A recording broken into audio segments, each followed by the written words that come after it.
All right, morning guys, and welcome to the update video for today. Hope everyone's doing really well. I just wanted to first start with a little introduction. She always comes along with me.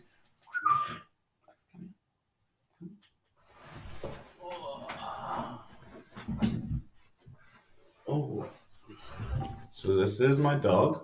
Her name is Aggie. She is a rescue my girlfriend and I got from Mexico, and she is really the brains behind this entire operation. So whether it comes to like the unlocking schedule, whether it comes to what it is we're doing with the two mechanics, whether it comes to the game play, she's coming up with everything. I'm basically just her patsy, and I just do whatever she says. So if you really want to know what's going on behind the operation, she's the one in charge of everything. So thanks, boss. All right. Good. So let's go through where we're at so far. So if we hop onto the website, you can see that. So total value locked, so we're at 515,377. So we've jumped up a little bit from yesterday. Yesterday we were at 430,000 when we did this video. So it's always good just to track to see where we are from that perspective. In terms of the two tokens, so game, we're currently sitting at $190,000 in liquidity, so that's increasing steadily, which is great. The volume we had is 46,000 for the last 24 hours, so game has been pretty steady. We hop over to theory. In terms of liquidity, we're at 150,000, so that's increasing nicely. That's a big jump up though in terms of volume. So $150,000 in volume. Yesterday, the volume on theory was 70,000, so we've more than doubled in volume. So you can see that there's been a lot of trading on it. And you can see at the chart, it's like we went up to 90, was it 93, $94, and then that was an opportunity for people to take profits because there was a big pump. So we dropped down to 56. Went up to 76, down to 46. And so you can see there's been a lot of volatility as the volume has increased and there's opportunities to take profits. I think it's a really good opportunity just to reiterate how this is a long-term hold and a long-term investment. And just like with anything, when you zoom in, you're looking at it over like a 15-minute time frame, everything you see like the wild volatility. But what we're expecting to happen is over the course of the next months and months and months over the course of the next years that there's just going to be a steady increase in the price over time. And there's some mechanics that we're working on towards that as well. So I'd say it's really important that if you are a long-term investor and you're thinking about the long-term mindset, to not get affected by the day-to-day volatility because your excitement levels shouldn't be connected to today's price. It should all be about the value of the investment over the long term. In terms of the treasury, so we have minted all of our NFTs that are available so far for Generation Zero. So there's no more NFTs to mint. So treasury is at the same balance that it was yesterday. So between Treasury 1 and Treasury 2, we're at 23,000 all in. In terms of our social media channels, so we're at 922 members in the Discord. So we're actually dropped down a little bit, but that's because we're just going through and pruning and getting rid of bots. And so hopefully the ratio, we had an invite competition we did right at the start, but a lot of bots or people were just inviting people that weren't real into the Discord. So we had a ton of people that weren't actual real people. And so we're just going through and trying to cut the fat out of there. And on our Twitter, we have 107 Twitter followers. For you guys that are following the Twitter, I'm sure you will see the immediate effect of our new head of marketing taking over that and having regular updates and improving the communication. So we're expecting to see that increase over time. In terms of our NFTs, so all the Generation Zero NFTs are sold out. Our expectation is for the Generation 1 Bronze NFTs to be available on Monday, the 4th of March. Might be a little bit later, might be a little bit earlier, so that's to be officially confirmed, but that's when we're expecting it. And then in terms of our next batch of Generation Zero NFTs, which would be silver, that date is going to be in May. And a new thing that our head moderator ALT put together for us. So I asked him to put together a tracking list. So I think it's really good for us as a community to look at other projects who are also based on like an algorithmic stablecoin seniorage model. And so if you look at the list of protocols over here, so number one is the big one itself, which is Tomb. So Tomb's currently sitting at 526 million total value locked. This was updated, updated pretty recently. 526 million total value locked. Savannah Finance is just behind them at 374 million. Dark crypto 153 million, so they're the three. Over 100 million, base just outside of 100 million at 95 million. So you can see the whole list over there. To get into the top 10, RipePay is currently sitting at 10 and they're just under $5 million.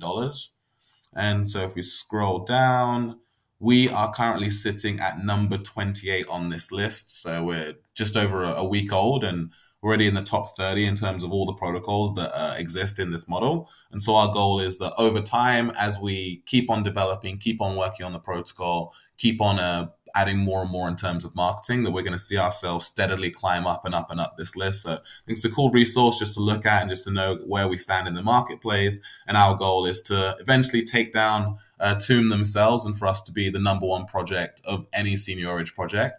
And that's our first huge long-term goal. And then long-term, our goal is to really try and take down the big daddy themselves, which is DeFi Kingdoms, and they're sitting at a market cap with over 500 million as well. So that's who we're looking to take down. Take down Tomb Finance itself and also take down DeFi Kingdoms themselves as well. So that's the total value locked list. Hop back over. Yeah. Development stuff. So our generation NFTs, so the first draft of those have been completed. So now we're in the testing and the refinement phase just to make sure that everything works as it should. So we're looking to hopefully have that ready to be released on Monday, the 4th of April, so that people who missed out on getting their Generation 0 bronze NFTs, they can get the Generation 1 NFTs. We also have come out with the peer-to-peer marketplace. So it's in one of the channels on the Discord. So if you're looking to buy and sell your NFTs before the marketplace has been released, then you can go into that. You can use an escrow service. So you can message myself, you can message Sweetie. And what we'll do is we'll act as a middle person. So you agree on the price between the two of you. You send one of you send us the NFT, the other one sends the money, and then we send it to the other people to make sure so we can facilitate some of these trades in the early days before the marketplace is officially released. The other update we have is a game update. So the initial testing on the movement of the game, networking in the game, and collisions of Brutal Network have all been completed. So every single day we're making steady progress on working on the game. We're actively and very aggressively looking to expand the development team, which will allow us to be able to do more protocol things and do more things on the game simultaneously, because right now Sweetie's doing everything. So we're actively looking for more developers and we're getting close to hiring someone. In terms of marketing, so yesterday's update talked about bringing on our head of marketing, and we wanted to go through what our initial marketing plan is for you guys. So looking at it, attacking like a couple different areas. So from a branding perspective, so we're looking at our logo, we're looking at the general assets, and we're looking at the user interface. So kind of a redesign and a rebranding is something that we're looking into. We're bringing things up, looking from like a public facing perspective. So we're looking at educating people on the NFTs, on the different utility of the protocol, and on the NFT marketplace itself. Educating people on investment strategies, and we want to have like an initial onboarding process for new investors, because obviously we have a lot going on. It can be quite complicated, so we want to really break it down and make it a lot more simple for people to have those to understand what's going on with the protocol. We're going to be doing weekly updates on the game and kind of keeping you guys updated specifically with the game, separate to what's going on with the protocol.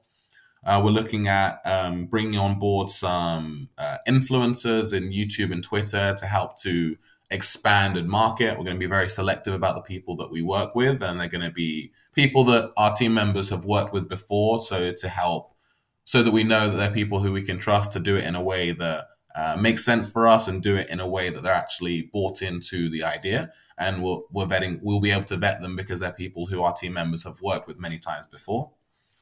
We're also going to be bringing on a designer who's going to help us with the graphics and with infographics, and also a redesign of the graphics in general. And then we have a schedule that we're going to be doing. So as of now, we're going to be doing these update videos for you guys every day, as we have been doing. And then we're going to have on a Sunday, we're going to have a kickoff for the week, so a bigger video, bigger updates going on everything we're focused on for that week.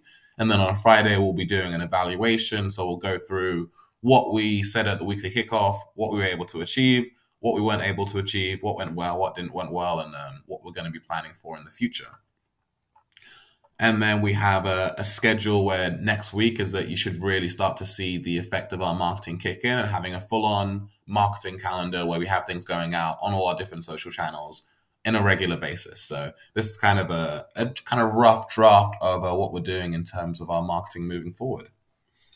Next thing is our first treasury investment. So I've posted this in the treasury investments channel, and I've pinned it so you can see. So this was the investment that we made into DeFi Kingdoms with their expansion onto their own subnet on the Avalanche chain.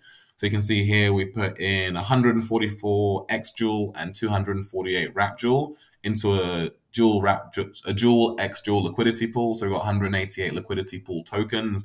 We already had some appreciation on the price, and we're farming it as well. So those APRs are going to be slowly rolling in over time, and then those profits are then going to be taken, brought back over to the protocol, and they're going to be driven into the price of Theory. So you can have a look at that. You can keep track of where we're at and how things are going with our DeFi Kingdoms investment. This link is on the investments channel. The next thing that it's been like a big focus of mine is getting in touch with some of our larger investors. So the way that we look at it is that one of the issues that a lot of projects face is they're either not in communication with some of their larger holders, or they're actually in confrontation with their larger holders. And you see a lot of manipulation in the market. You see people trying to take advantage of other users in order for themselves to make a profit. One of like my highest priorities is to have an open line of communication with some of our largest holders. And the way that we look at it is that, like in any normal company, they have a board of directors of people who are senior people in the company, or people who are large individual investors who have a voice, who are able to have an input into the running of the company. And that's how we look at some of our larger holders. We want them to look at themselves as a board of directors, as a group of people who can provide us feedback, who can let us know how they're feeling.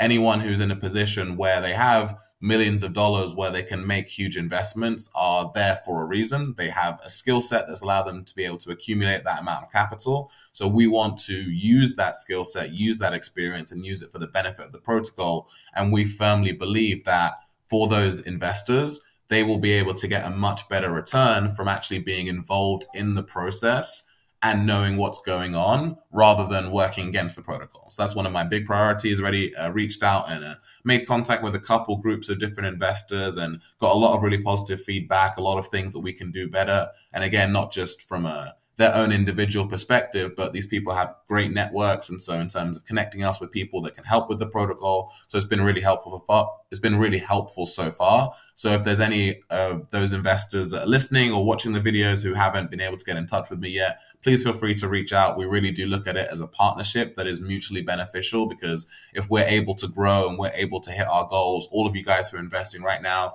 accumulating your share token, in the future, as the game is released, as the game gets more and more popular, those are just going to be more and more and more valuable. So we really feel that it's mutually beneficial for us to be working together with our larger shareholders versus us working against each other.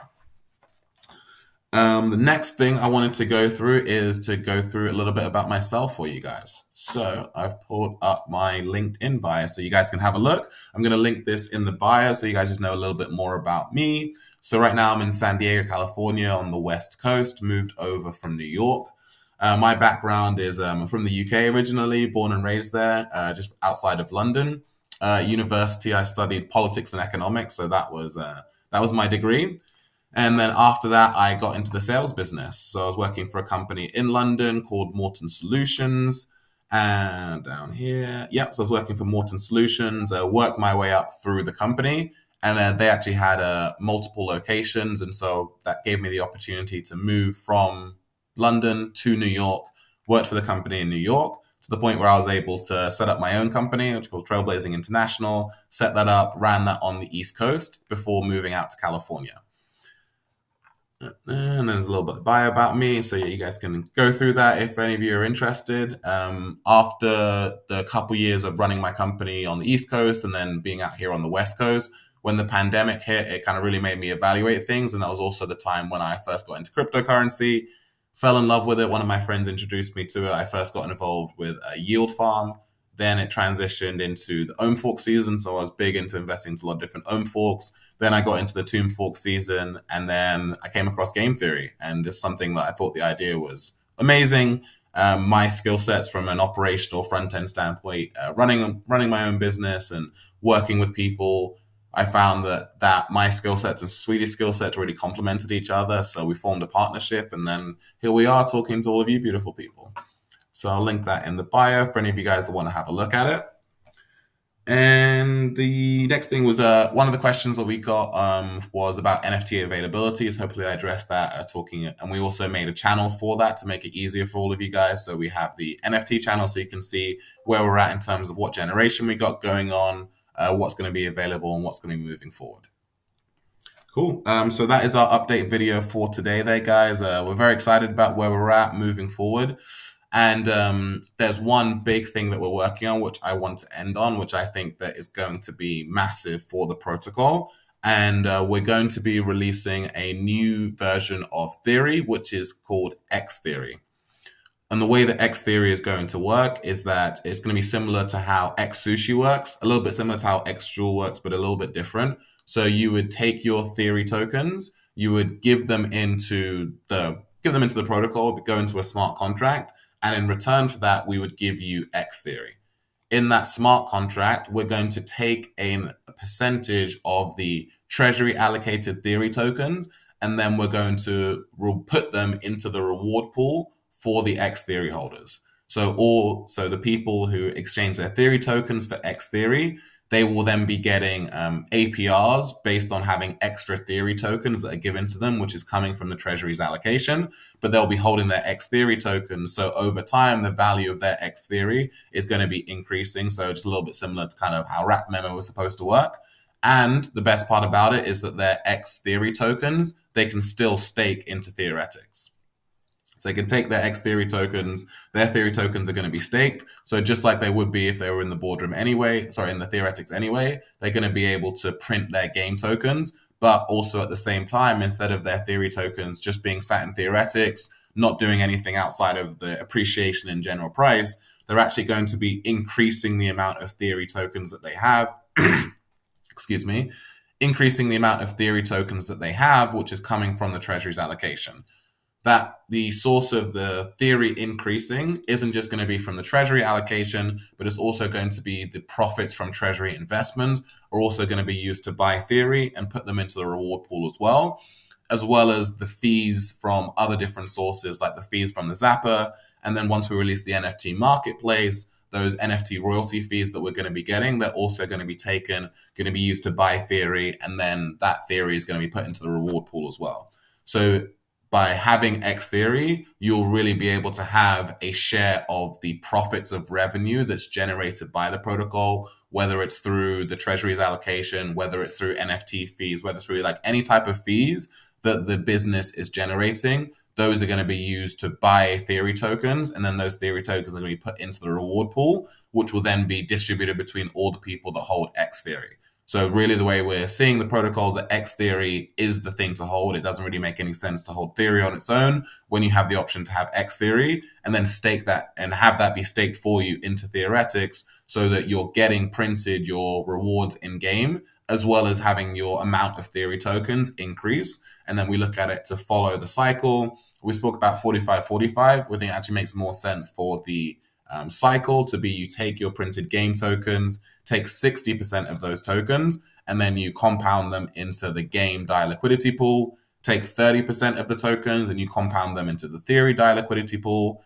Take your Theory that's generated, give that into the protocol, and exchange, get your X Theory tokens. Your Theory tokens get staked into Theoretics, and then you print more game, and then you take 10% of profits, and then you just repeat the cycle over and over and over again. So what happens is that over time, as the marketplace comes out, as we have more different sources of revenue, as the game comes out, as we generate revenue from the game, from the users, all of that money for the protocol is generated is going to be going towards buying Theory tokens and then putting those Theory tokens into the reward pool. So you as an X Theory holder, you own a percentage of the profits that are being generated by the entire ecosystem. So for you, there is makes there a direct correlation between the growth of the protocol in terms of revenue and how much money that you're making. And then you, through theoretics, through our currency of game, you're then able to use 90% of it to compound so you can keep on increasing the amount of theory that you're generating. And because that's going to be worth more and more and more over time, because all of the revenue of the business is going to be generated into the price of theory. And then you're able to take 10% of that money out as profits, but you want to make sure that you're compounding 90% of it so that you're earning more theory, because that's what's going to go over time. The way I look at it, and we looked at it, we thought was a good analogy for it, is to think about X theory as owning a home. So you buy a house owning a second home. So you buy a house, you get two different values from owning that house. One, you get the appreciation from that house going up through house prices going up over time. But two, if you're not living in it, you rent it out, you're getting rental income coming to you every single month. And if you're in a position where you're able to buy that house in cash, that rental income is just cash flow that's coming towards you. So we look at X theory as having a second home where your X theory is appreciating in value all the time from the revenue generated by the protocol. So that's like your house price going up in value, but you're also getting cash flow coming from it, from your 10% profits in terms of game that you're taking out. And that's like the rental payment that's getting paid to you. And, if you look at people who are wealthy, real estate is a giant percentage of the portfolio of anyone who's wealthy, because of the appreciation that they're getting and because of the value of having cash flow through their rental income. And so that's something that we're going to be working on. We're looking ideally to have that out by the end of April. Our ability to hire new developers is going to impact that in a massive way, but we really feel like this is going to be a game changer for us, give us a direct way for us to channel the revenue generated by the business into our shareholders, give people a reason to exchange their theory tokens for X theory, and we think it's going to be a massive benefit for all of our shareholders. So yeah, that's it for today then, guys. I hope you guys have an awesome day, and we'll speak to you soon.